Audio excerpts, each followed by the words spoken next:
Hamas fighters who renounce Hamas will be free to leave and to go to other countries.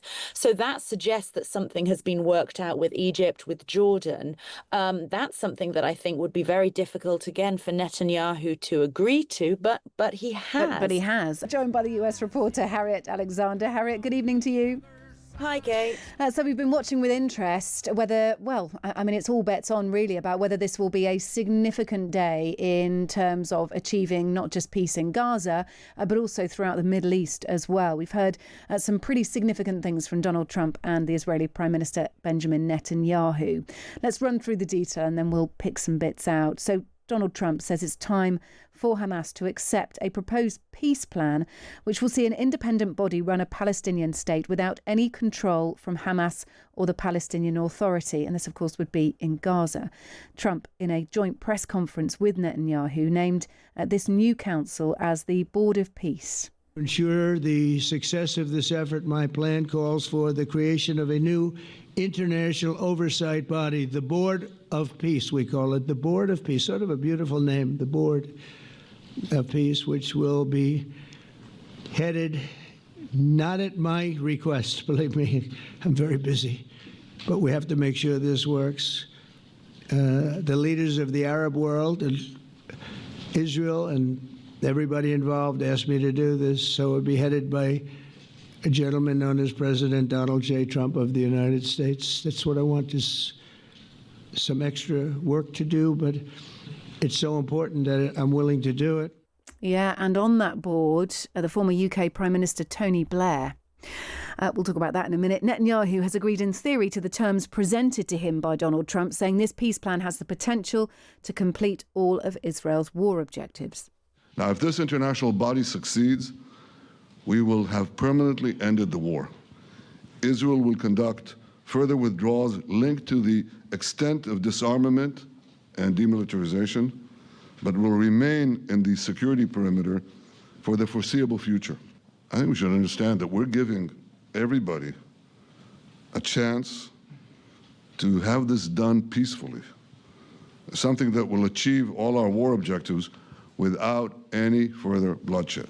Netanyahu has warned that if Hamas don't accept the terms of the deal, Israel will finish the job themselves. But if Hamas rejects your plan, Mr. President, or if they supposedly accept it and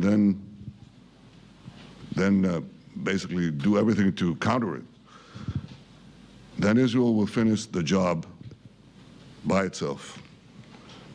This can be done the easy way, or it can be done the hard way. But it will be done. Benjamin Netanyahu there. Goodness me. Let's talk about how this has been received in the United States so far, Harriet. Of course, we don't know whether Hamas are going to accept the deal, despite many or much of the international community being on board. What is the immediate US reaction?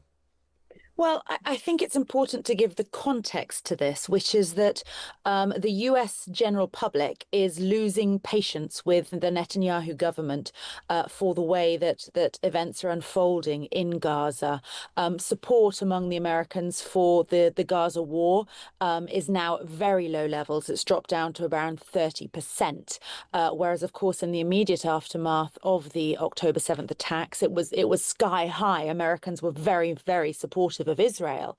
But they have grown frustrated at this, and they are also increasingly asking why US weapons are being used to kill so many people in Gaza itself.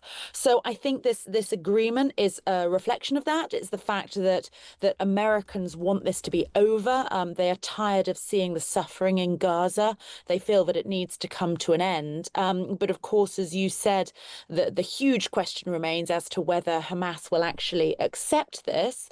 But it is quite significant, I think, that Netanyahu accepted this and that he's going along with it, because some of it is quite difficult for him. The fact that Israel will release 250 life sentence prisoners. These are people, Palestinians, who have murdered Israelis. 250 is quite a large number for him to hand over. And of course, Israel has been carrying out these large-scale attacks on Gaza City. That will have to stop. So it's not going to be easy for Netanyahu either. Yes, and look, for now, Israeli forces will remain in Gaza. That's what Netanyahu has had to say. There are several countries who I gather were optimistic at the UN last week when talking about a comprehensive peace plan involving a coalition of nations.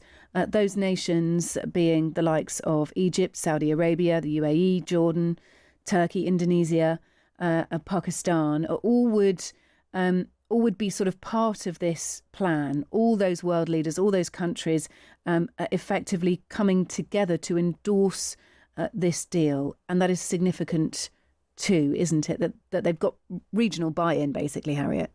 Yeah, very much so. And Donald Trump was very keen to stress that. He spent many minutes talking about how he had received messages from world leaders, particularly in the Islamic world, who were congratulating him on this deal.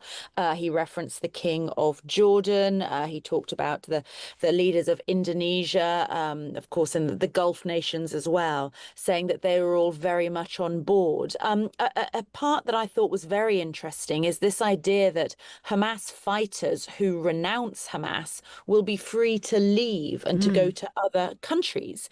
So that suggests that something has been worked out with Egypt, with Jordan.